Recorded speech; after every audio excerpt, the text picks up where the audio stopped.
Assalamualaikum warahmatullahi wabarakatuh. Bismillah, alhamdulillah, wassalatu wassalamu ala rasulillah, wala hawla wala quwata illa billah, ma ba'du. Mari kita lanjutkan lagi pembahasan kita mengenai konsep matematika yang dapat kita kembangkan dari suratul Fatihah ayat demi ayat. Pada konten-konten sebelumnya telah dijelaskan konsep matematika yang dapat dikembangkan dari suratul Fatihah ayat pertama sampai ayat ke-6.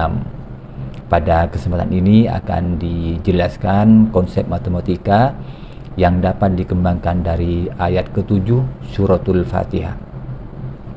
Ayat ke-7 atau merupakan ayat terakhir dalam suratul Fatihah, yaitu A'udzubillahi minasyaitonirrajim, Shiratal ladzina an'amta 'alaihim ghairil maghdubi 'alaihim waladdallin. Pada ayat ke-7 suratul Fatihah ini sedikitnya ada 3 kelompok manusia yang dijelaskan.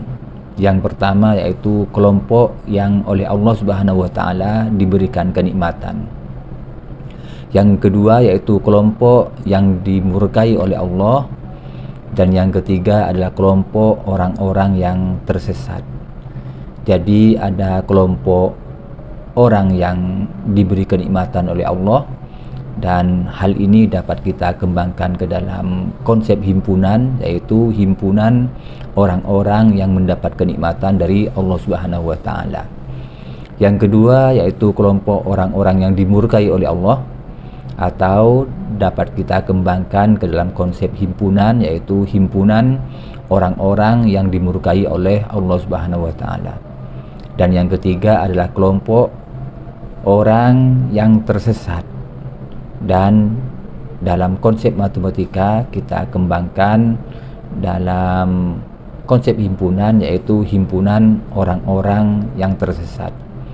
Dengan demikian maka pada suratul Fatihah ayat ke-7 ini kita dapat mengembangkan konsep himpunan.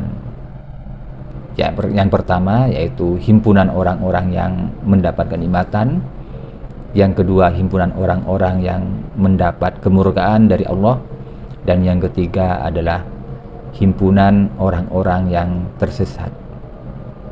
Demikian, semoga yang singkat ini dapat bermanfaat. Maka lengkaplah kajian kita mengenai konsep matematika yang dapat kita kembangkan dari suratul Fatihah ayat demi ayat, mulai ayat pertama sampai ayat ke-7. Tentunya setelah kita dapat mengembangkan konsep himpunan dari ayat ke-7 suratul Fatihah ini, kita dapat mengembangkan lebih lanjut kepada konsep-konsep yang menggunakan himpunan sebagai basis, sebagai dasar untuk mengembangkannya. Misalnya kita kembangkan kepada konsep kardinalitas himpunan, kita kembangkan ke dalam konsep operasi himpunan, dan juga kita kembangkan kepada konsep relasi antar himpunan, dan kemudian akan menuju kepada konsep fungsi yang merupakan relasi khusus dari satu himpunan ke himpunan yang lain. Semoga bermanfaat. Sampai ketemu pada konten selanjutnya yang insya Allah akan membahas konsep matematika yang dapat kita temui atau dapat kita kembangkan dari suratul Baqarah dan surat yang lain. Semoga bermanfaat. Wassalamualaikum warahmatullahi wabarakatuh.